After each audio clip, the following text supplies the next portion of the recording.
ബീഹാർ നിയമസഭാ തെരഞ്ഞെടുപ്പിൽ 11 സ്ഥാനാർത്ഥികളെ പ്രഖ്യാപിച്ചിരിക്കുന്നു. ആം ആദ്മി പാർട്ടി ബഗുസരായ്, കിഷൻഗഞ്ച്, ബങ്കിപ്പൂർ തുടങ്ങിയ മണ്ഡലങ്ങളിലാണ് സ്ഥാനാർത്ഥി പ്രഖ്യാപനം ഉണ്ടായിരിക്കുന്നത്. വിനീത വിജി അതിന്റെ കൂടുതൽ വിവരങ്ങളുമായി ഡൽഹിയിൽ നിന്ന് ചേരുന്നു. വിനീത, നേരത്തെ ഒരുക്കങ്ങൾ നടത്തിയിരിക്കുന്നു ആം ആദ്മി പാർട്ടി എന്ന് കരുതേണ്ടിയിരിക്കുന്നു. ഇപ്പോൾ സ്ഥാനാർത്ഥി പ്രഖ്യാപനം നടത്തിയിരിക്കുന്നു. 11 ഇടങ്ങളിൽ സ്ഥാനാർത്ഥികളെ പ്രഖ്യാപിച്ചിരിക്കുകയാണ് ആം ആദ്മി പാർട്ടി. എന്താണ് അതിന്റെ കൂടുതൽ വിവരങ്ങൾ?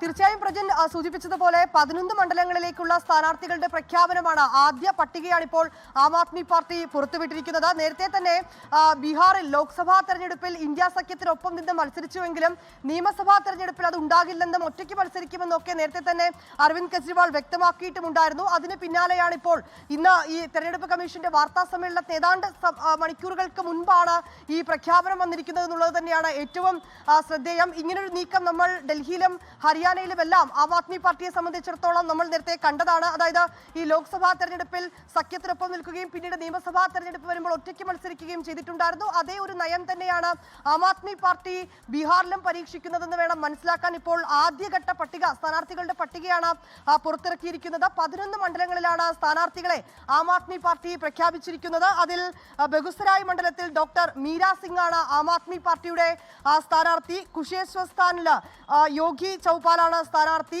തരയ മണ്ഡലത്തിൽ അമിത് കുമാർ സിംഗിനെ പ്രഖ്യാപിച്ചിട്ടുണ്ട്. കസ്ബയിൽ ഭാനു ഭാരതിയാണ് സ്ഥാനാർത്ഥി.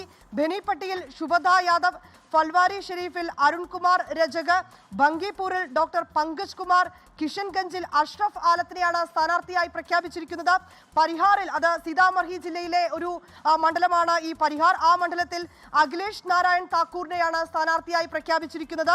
ഗോവിന്ദ്ഗഞ്ചിൽ അശോക് കുമാർ സിംഗ് ആണ് ആം ആദ്മി പാർട്ടിയുടെ സ്ഥാനാർത്ഥി. ഇങ്ങനെ ആദ്യഘട്ടത്തിൽ ഒരു പട്ടിക പുറത്തിറക്കിയിരിക്കുകയാണ്. അതിൽ 11 മണ്ഡലങ്ങളിലേക്കുള്ള സ്ഥാനാർത്ഥികളെയാണ് പ്രഖ്യാപിച്ചിരിക്കുന്നത്. തെരഞ്ഞെടുപ്പ് കമ്മീഷന്റെ വാർത്താ സമ്മേളനത്തിന് തൊട്ട് മുൻപായാണ് ഈ സ്ഥാനാർത്ഥി പ്രഖ്യാപനം നടത്തിയിരിക്കുന്നത്. വൈകാതെ തന്നെ മറ്റ് മണ്ഡലങ്ങളിലേക്കുള്ള പ്രഖ്യാപനങ്ങളൊക്കെ തന്നെ ഉണ്ടാകുമെന്ന് തന്നെയാണ് ഈ ഘട്ടത്തിൽ പ്രതീക്ഷിക്കുന്നത്.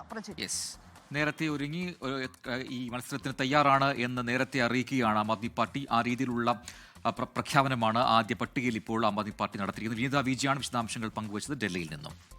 ലോകത്തെവിടെയായാലും ഏത് സമയത്തും 24 വാർത്തകളും ഓഗ്മെന്റഡ് റിയാലിറ്റി പാക്കേജുകളും എക്സ്പ്ലെയിനറുകളും വിശദമായി കാണാൻ ഞങ്ങളുടെ യൂട്യൂബ് ചാനൽ നിങ്ങൾക്ക് സബ്സ്ക്രൈബ് ചെയ്യാം.